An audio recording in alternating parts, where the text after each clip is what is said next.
Today, Vauxhall's people movers share much of their design with the company's vans, which, if you're a family buyer prioritising practicality, is no bad thing. In the case of this mid-sized Combo Life model, you also get clever, efficient, space-centred engineering borrowed from the brand's PSA parent group. And buyers are also offered the option of 5 or 7-seat interior formats and standard or long wheelbase body shapes, plus some clever MPV touches too. What strikes you within the first few miles at the wheel of a Combo Life is just how car-like this Vauxhall is to drive for a vehicle that shares its rear suspension and much of its design with a van. Particularly in the area of ride comfort. LCV-derived models often tend to be rather firmly suspended. Not this one.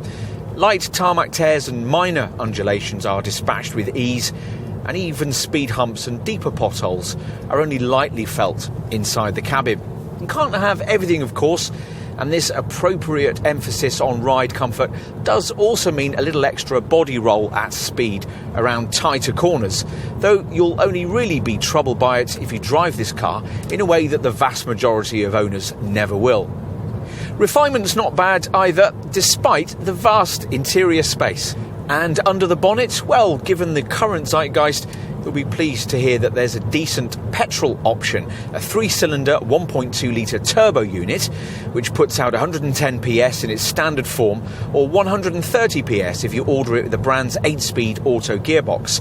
Alternatively, there's the engine we've been trying here, the 1.5-litre Turbo D blue injection unit, which most will want in this 100 PS guise. Using WLTP figures translated to the NED C2 cycle, this frugal unit can return a combined reading of 50.8 mpg and a CO2 return of 111 grams per kilometre. This Turbo D power plant can also be ordered in a pokier 130 PS state of tune with either manual or automatic transmission. Until relatively recently, Vauxhall was proud to be one of the industry leaders in producing affordable MPVs and people carriers for the mass market. Today, it's interesting that the brand doesn't use either of these terms anywhere in its marketing for this car. Not that it needs to. The practical, spherical shape makes this model's remit pretty clear. Previous people-carrying combo models offered for the European market were always based around a single design and platform, but this time round, Vauxhall's offering buyers not only this 4.4-metre standard length body shape, but also an alternative 4.75-metre XL body style, which will be of particular interest to those wanting to get their Combo Life fitted out with a third seating row.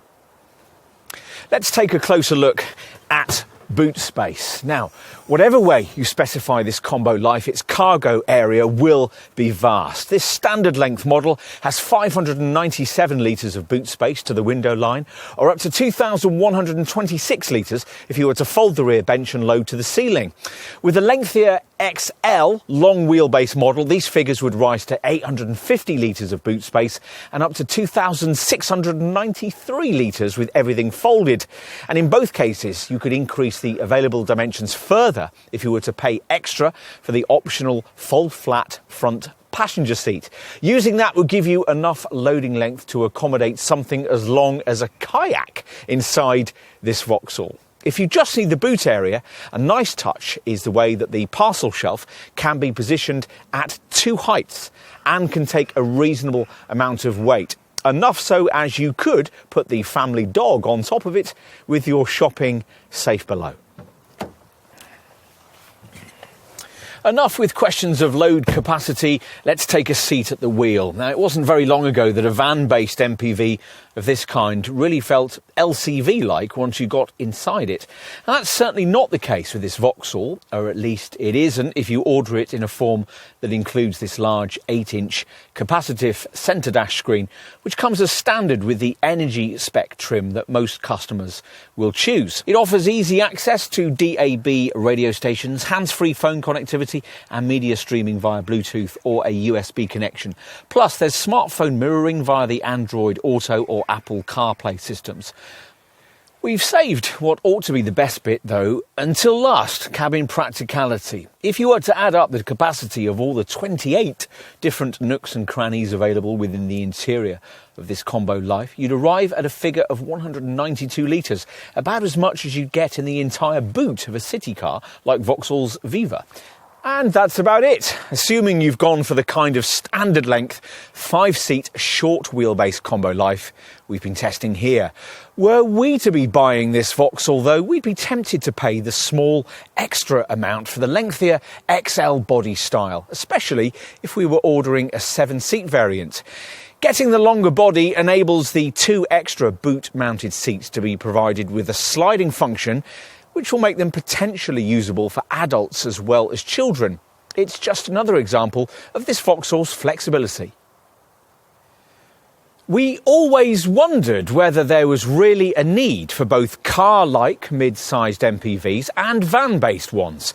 Vauxhall has clearly decided that there isn't, and this combo Life lends a bit of credence to the point of view that a van-based model is really all that modern families actually require.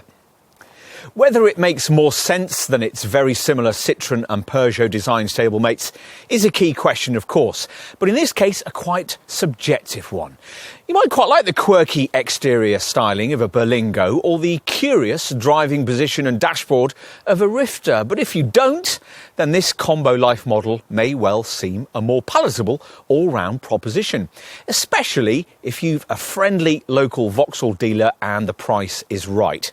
Should, as a result, you feel the need to get a Life, we could easily understand why.